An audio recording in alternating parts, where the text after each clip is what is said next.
Bien, amigos, tal como habíamos prometido, tenemos el placer de recibir en nuestro espacio estelar a la politóloga Rosario Espinal, que acaba de anunciar, ¿verdad?, los resultados de la muy acreditada encuesta a la que le llaman cultura política de la democracia en la República Dominicana y en las Américas. Ese es el Latino Barómetro. Ese es el barómetro de las Américas. Ah, Barómetro de las Américas, que no es el mismo Latino Barómetro.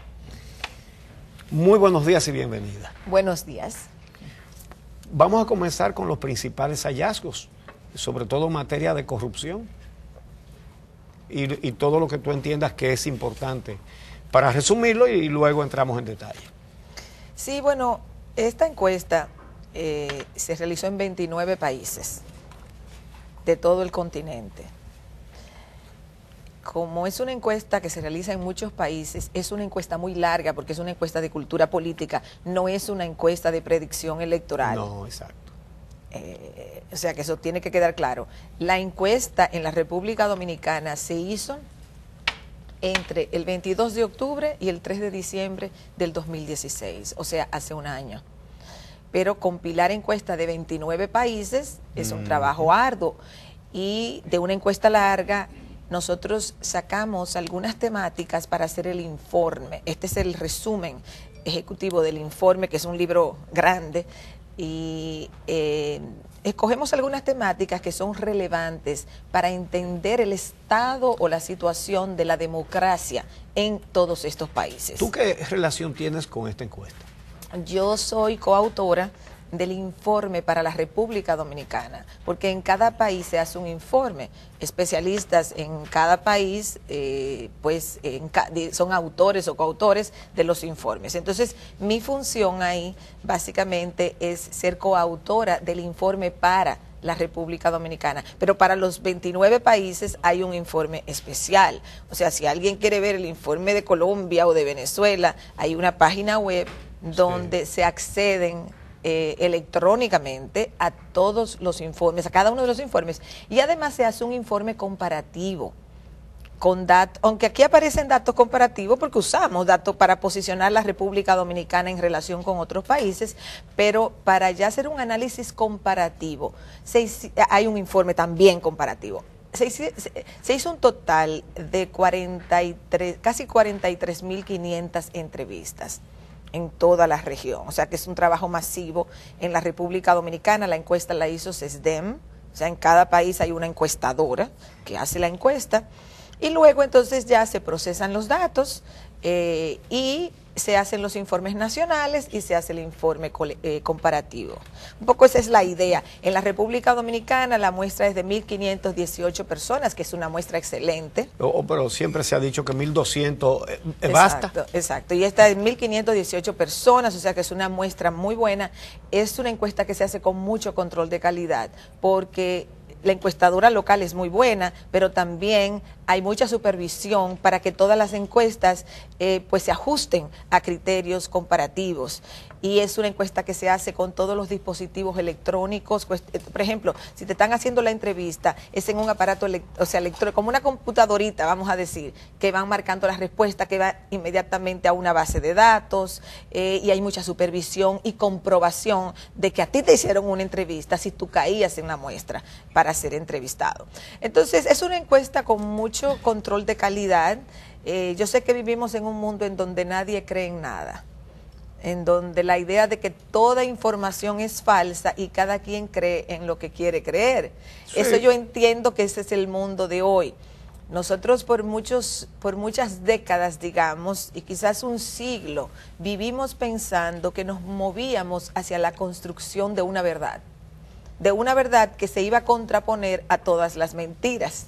Hemos llegado a un punto en las sociedades donde la multiplicidad de información que se genera y las diversas posiciones desde donde se generan informaciones, pues ha creado una situación en donde ya la gente cree lo que quiere creer y demás. Ahora, nosotros lo que analizamos, tenemos que tener referentes, porque si no, imagínate, diríamos cualquier cosa que se nos ocurra y no Sí. podemos. Entonces nosotros tenemos que tener algunos instrumentos para poder tener una base en lo que decimos, y ese tipo de encuesta bien hecha pues nos da una referencia. Entonces, volvemos a la pregunta inicial, ¿cuáles son los principales hallazgos de este estudio? Sobre todo, si lo tomamos en cuenta desde el punto de vista de su mismo título, ¿no? Analizar el estado de la democracia, la cultura política y la democracia. Exacto. Sí, mira, para República Dominicana hay algunas variables que se comportaron de la misma forma que antes. Por ejemplo, aquí tenemos 20 años de hacer encuestas de cultura política, y en una tras otra encontramos que un altísimo porcentaje de la población dice que aquí hay mucha corrupción. Eso no, que diga eso no es nuevo. Lo que es nuevo aquí es el debate público sobre la corrupción, que antes Sí. no se debatía, no era un tema de discusión nacional. Pero una vez más, la encuesta muestra que un porcentaje muy alto de la población considera que aquí hay mucha corrupción. Es una percepción que tiene la sociedad, pero la sociedad no puede tener una percepción tan equivocada por tanto tiempo. Algo de verdad o mucho de verdad tiene que haber. Sí. Entonces tenemos que, hay una pregunta en la encuesta de si a las personas entrevistadas se le pregunta si considera que en el país hay, si los políticos son todos corruptos, más de la mitad, menos de la mitad, muy pocos o ninguno. Entonces, si tú sumas las personas que respondieron que todos son corruptos, que más de la mitad o la mitad son corruptos, esa suma te da 83%. El 83% de los dominicanos entrevistados en la encuesta dijo que la mitad o más de la mitad de los políticos son corruptos. Los políticos pueden salir a defenderse como hacen siempre, y no, que eso es una percepción y que si no, bueno, las percepciones son realidad en la cabeza de la gente, y las percepciones generan conductas, generan actitudes. Entonces los políticos tienen que prestar atención, porque aquí y en América Latina y en muchos países del mundo, no es solamente ni siquiera en este país o en la región, en muchos países del mundo los políticos se creen que pueden siempre exprimir las cosas y que no va a ocurrir nada, y la historia está llena de cambios grandes y de cambios bruscos en las sociedades. Entonces, pienso que estas son cosas que los políticos deben prestarle atención, porque le están mandando un mensaje. Mire, la población cree eso. Ahora, los políticos pueden pensar, sí, la población ha pensado eso siempre y que no pasa nada. ¿Qué nos van a hacer? No van a hacer nada. Y siempre parten de eso. Pero hay momentos en las sociedades en donde se agotan los procesos de aceptación de lo que la gente considera que está mal. Uno no puede con facilidad predecir cuándo eso ocurre, pero eso ocurre en todas las sociedades. América Latina está llena de casos, de países donde el sistema político se ha desplomado, y cuando se desploma es muy difícil recoger el desastre. O sea, no es fácil en los procesos políticos tú llevar las cosas hasta el final del colapso y luego decir, ay, excusen, nos equivocamos, vamos a recoger el desorden. No es así, porque estamos hablando de millones de personas, de actores políticos, de situaciones muy complejas. Entonces yo creo que la clase política dominicana tiene realmente que prestarle atención a eso. Voy a mencionar otro dato, porque se habla mucho que si la delincuencia es una percepción aquí. Claro que la delincuencia es una percepción, eso no está en discusión, la gente la percibe, claro. Y la gente se forma una opinión, y al que no le ha pasado nada, y al que cada día son menos las personas que no le ha pasado nada, conoce a muchísimo que sí le pasó. Entonces, y en su familia hay gente que le pasó. Exacto. Entonces se hace una pregunta muy sencilla y precisa en la encuesta. Más de una vez. Que es, ¿ha sido usted víctima de un acto delincuencial en los últimos 12 meses? ¿Sí o no? Sí. Bueno, el porcentaje que respondió sí en el 2010 fue 16%. En el 2016 es un 26%. O sea, un cuarto de la población te dijo que en los últimos 12 meses, porque no es en la vida entera, en los últimos 12 meses se pregunta, te respondió que sí. Y el aumento fue de 16 a 26, eso es. En pocos años, en 6 años. O sea, eso es mucho. Un 10% de aumento en 6 años en cualquier cosa, en una encuesta, es mucho. Entonces, no es... Claro, la percepción siempre va a ser más alta que la realidad. ¿Por qué? Precisamente porque si a una persona la asaltan, le roban lo que sea, sus familiares, sus vecinos, sus amistades, lo que sea, todas las personas que se relacionan con ella van a sentirse vulnerables también. Porque si ocurrió caminando en la calle donde viven, todo el mundo está, ya en mi calle no se puede caminar. O sea, claro, todo el mundo se pone nervioso, todo el mundo se pone tenso. Entonces, nosotros en la encuesta salimos, República Dominicana sale en segundo lugar en percepción de corrupción, de delincuencia, de inseguridad ciudadana. Eso es alto. Yo sé que los funcionarios, los políticos responden, eso es percepción, es percepción. Sí. Bueno, es percepción. Pero ¿por qué andan con guardaespaldas? Me pregunto yo. Sí, exactamente. Si es percepción, ¿por qué los políticos, sobre todo a ese nivel, tienen que andar con un seguridad? Porque ellos no quieren ser objeto de criminalidad. Y además quiero agregar otra cosa para que la gente entienda. Las cifras gubernamentales de delincuencia son malas. ¿Por qué? Porque la única cifra buena de delincuencia, de criminalidad que tienen los gobiernos en general, no solamente el de aquí, son los homicidios. Porque cuando a alguien la matan, eso hay que reportarlo. Sí. Eso se sabe, o sea, no van y la entierran calladitos. Pero aquí no se reporta todo. Pero bueno, es la mejor estadística oficial de criminalidad que tienen los países. ¿Por qué? Porque si tú vas caminando y te arrancan una cadena, es difícil que en este país tú vayas a la policía a reportarlo, tú das la cadena por perdida, pero tú dices, o si te se te agarran una cartera, o si tú ibas en una bicicleta y te cogieron... Pero el muerto no puede fingir que está vivo. No, además, la magnitud de un homicidio es tal que tú tienes que reportarlo, o la gente puede reportar si les roban un automóvil, porque es una cosa mayor, pero hay muchos actos delincuenciales que la gente no reporta, por lo tanto...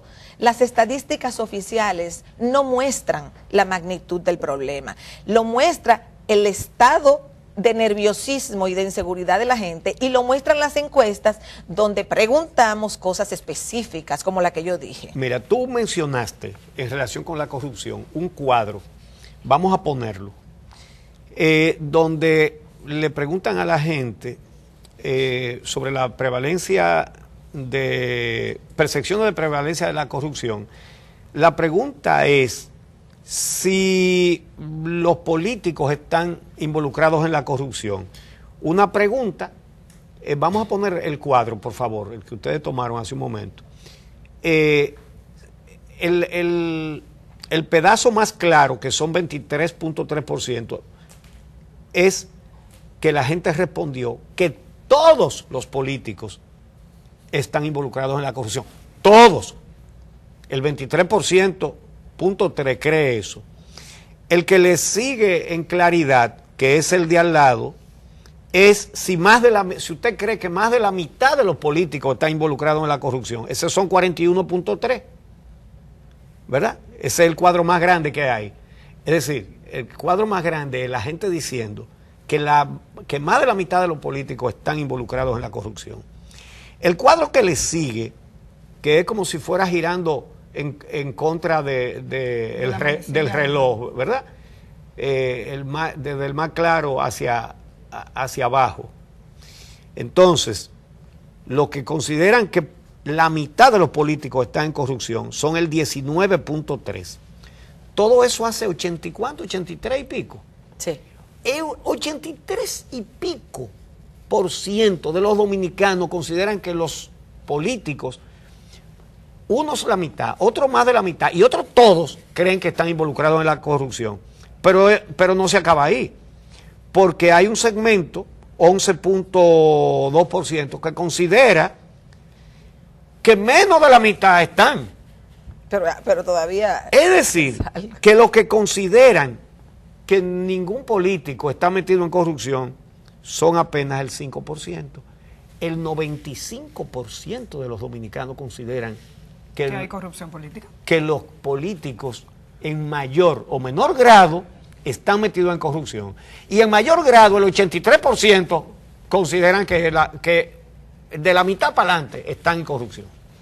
Sí, o sea, realmente el dato es contundente y no es una pregunta que se inventó para hacerla en este país y molestar a los políticos de ese país. Es una pregunta que se hace en toda la región igualita. Exacto. Entonces, el problema es serio en toda la región. Eso es verdad, y es serio en el mundo, eso es verdad, pero porque sea un problema serio en la región y porque sea un problema serio en el mundo, no quiere decir que los políticos se puedan dar el lujo de seguir con lo que siempre han hecho, que es, no, eso pasa, este escándalo pasa y vamos a seguir en lo mismo y vamos a seguir en lo mismo. Realmente aquí hay que tomar medidas al respecto. O sea, el gobierno tiene el desafío de tomar medidas al respecto y la clase política tiene que hacer un pare. O sea, no es posible seguir despojando este país. Entonces, ahí es donde esas preguntas tienen un impacto importante para mirar. Yo voy a tomar otro dato que es importante en la encuesta. Dos datos que quiero mencionar antes que se termine el programa. Hay una pregunta también muy sencilla, que es, ¿simpatiza usted por un partido político, sí o no? Ese es muy importante. Esta encuesta se hizo a fines del 2016, o sea, hace un año que se hizo la encuesta. No se había destapado el escándalo de Odebrecht. Ni había surgido Marcha Verde, cuando se hizo esa pregunta aquí. Exacto. Entonces, del 2006 al 2014, que es, la encuesta se ha hecho cada 2 años, del 2006 al 2014, por encima del 50% de la población dominicana respondía, ¿simpatiza usted por un partido político, sí o no? Sí. O sea, incluso en el año 2008 llegó a un 70. En los años de elección presidencial siempre subía a un 70, un 60 y pico. En los años en que no había elección presidencial bajaba a un 55, un 58, más o menos así, en ese periodo 2006-2014. En el 2016 se desploma y solo un 42% de la población dijo simpatizar por un partido. Por primera vez, del 2006 en adelante, que es cuando se comienza a hacer esa encuesta, por primera vez, menos del 50%, o sea, un 42%, dijo simpatizar por un partido. En el próximo Latino Barómetro ya va a estar presente el escándalo de Odebrecht, el CEA, los muertos, onza con sangre también, y un montón de casos que no estaban, más la libertad de todos los involucrados en Odebrecht. Entonces, un dato importante. Entonces, muy probablemente... fue un año electoral. Entonces, exactamente. Entonces, el 2016... Si ya la gente no cree en los partidos. El 2016, no solamente que bajó a 42%, por primera vez, menos de 50%.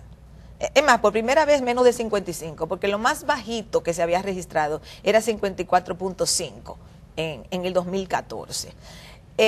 O sea, baja de 54.5 en el 2014 a 42 en el 2016. Wow. Eso es un bajón grande. Sí. O sea, eso es estadísticamente grande. Ahora bien, el año 2016, a diferencia del 2014, fue un año de elección presidencial, donde tiende a subir la simpatía partidaria. Y sin embargo bajó. O sea, ni siquiera el hecho de que era un año de elecciones presidenciales fue suficiente para evitar el bajón en simpatía partidaria. Ojo, clase política. Cuando en un país comienza a caer la simpatía partidaria, hay que prestar atención, porque hay un abandono de la población, de la ciudadanía, de los partidos. Y los partidos son los que articulan la política. Los partidos son los que articulan la política. Entonces, si los partidos ya dejan de ser un imán de atracción de la población se dispersa, la población comienza a buscar otras alternativas hasta que surgen. Y eventualmente se puede producir una situación de colapso del sistema partidario. Eso nos lleva a un tema fundamental que lo vamos a tratar después de la pausa que vamos a hacer, y es ¿cuáles son las alternativas a la democracia a la luz de las experiencias latinoamericanas? A menudo un dictador, a menudo no, en poquísimos casos pudo haber habido un cambio favorable, ¿verdad? Y en algunos lugares, como sucede aquí, están surgiendo movimientos que no son políticos, sino que sirven para canalizar el estado de inconformidad y las protestas.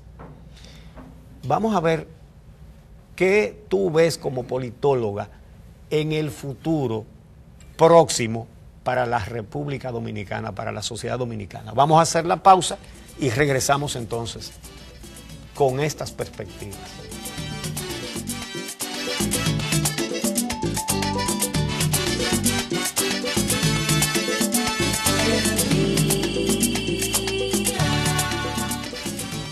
Amigos, nosotros pudiéramos estar 5 horas hablando con Rosario Espinal y ustedes no van a dejar de escuchar cosas interesantes en ningún momento. Pero no tenemos 5 horas. Por eso, estamos tratando de aprovechar un punto que nos parece trascendental para la sociedad dominicana. La referencia que ha hecho Rosario a que cada vez menos dominicanos creen en los partidos.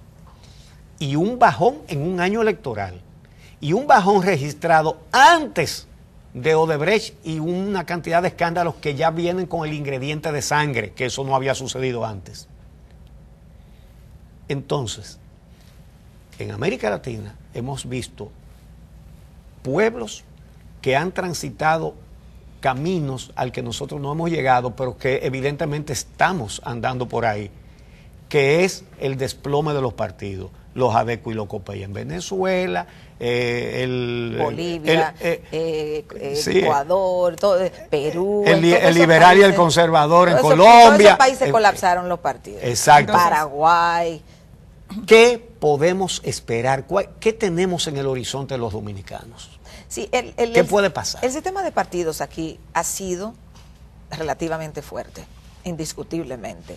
Y eso ha ayudado a los políticos a hacerse los chivos locos ante muchos problemas. Pero, como yo dije anteriormente, todo tiene un límite, todo tiene un fin.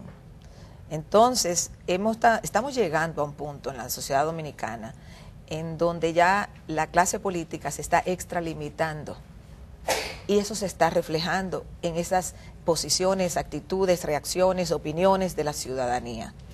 Los políticos piensan que a través del sistema clientelar siempre pueden recomponer las cosas y que el sistema clientelar, claro, la corrupción es para los de arriba y el sistema clientelar es para los de abajo y que con esa estrategia ellos siempre se van a poder mantener. Que para mantenerla necesitan cada vez más y más dinero. Lo necesita el Estado, que usa el endeudamiento, y lo necesitan los políticos, desde el más alto hasta el más chiquitico, en un distrito municipal de tontería allá abajo. O sea, todos están necesitados de mucho dinero. Sí, el dinero sustituye el liderazgo real. Claro, porque no hay un liderazgo real. No es que la gente vota por alguien porque valora a esa persona. Puede ser que se den algunos casos, yo no digo que no, pero en la inmensa mayoría de los casos, lo que se está compitiendo es por quién tiene más dinero para dar más o para sacar más anuncios o para poner más vallas o más letreros o lo que fuera. O sea, por eso es que el financiamiento de los partidos es la variable esencial en una ley de partidos o en una ley o en una ley electoral. Todo lo demás son adornos.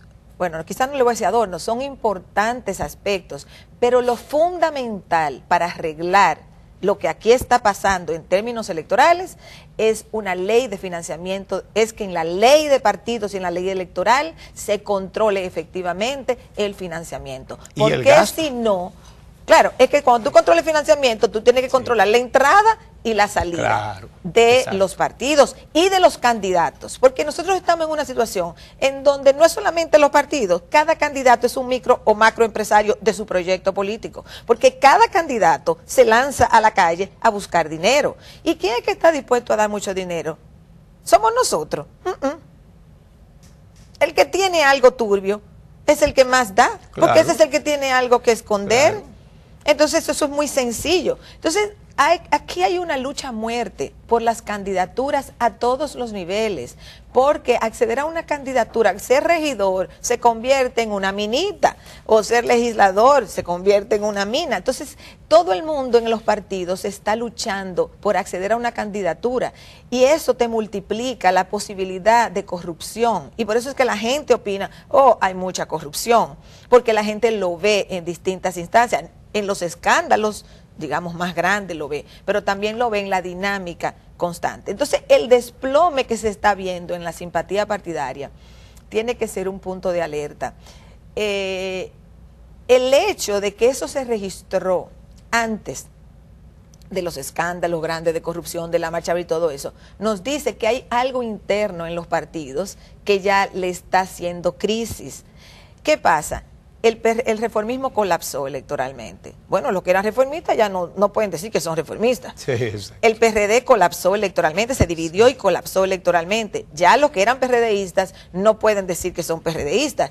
Una parte pasa al PRM, pero no todos pasan al PRM, otros se quedan vegetando a ver con quién se van.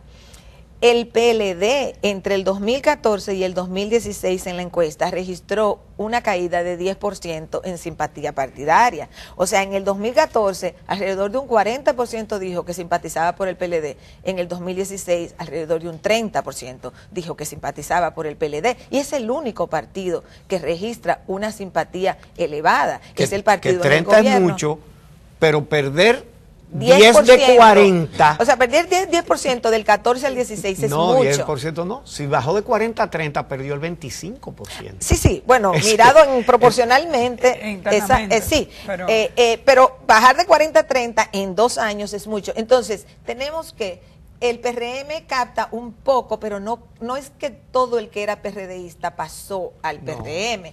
Entonces, lo que tenemos es un proceso de desestructuración del sistema de partidos, en donde hay un partido básicamente que queda operando, es un partido que está operando ahora mismo con un conflicto interno muy fuerte, y es un partido que para seguir gobernando ha tenido que frizar todas sus estructuras. Pero tú no puedes frizar una organización partidaria por siempre. O sea, porque los conflictos en las organizaciones humanas de todo tipo están presentes, y en una organización política aún más.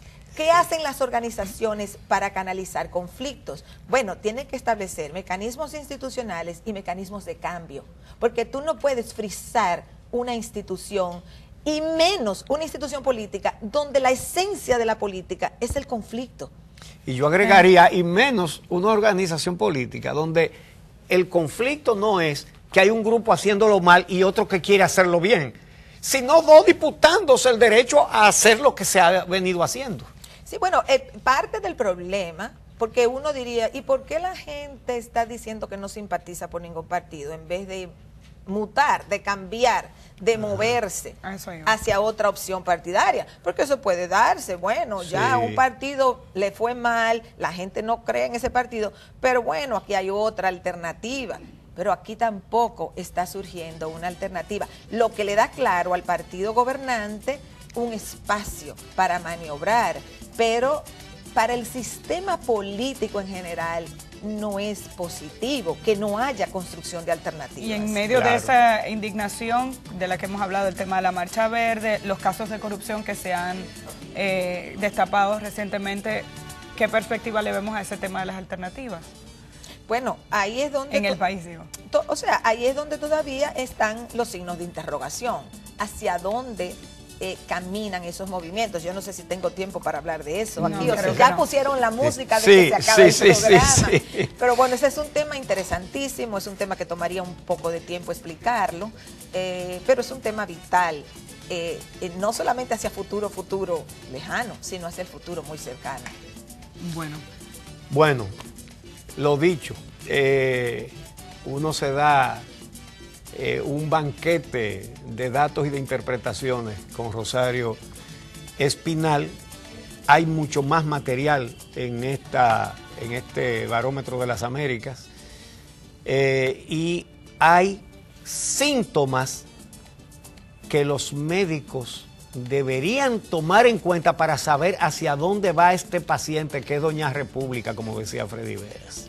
hacia dónde va, que no va en buen camino. Porque uno se lo dice, usando la analogía de la medicina. Sí. O sea, seríamos nosotros los médicos, uno se lo dice, pero los pacientes dicen, ay, no, yo no tengo cáncer, yo lo que tengo es un dolorcito de cabeza porque cogí mucho sol. Sí, Eso es lo que hacen los políticos. Sí, o yo no tengo nada, eso se lo inventaron ellos. Sí, yo estoy sí. muy bien. Muchísimas gracias, Rosario Espinal, por habernos acompañado en el día de hoy. A ustedes también las gracias por Excelente. habernos acompañado. Nos encontramos de nuevo mañana a las 6 por aquí por Telesistema Canal 11.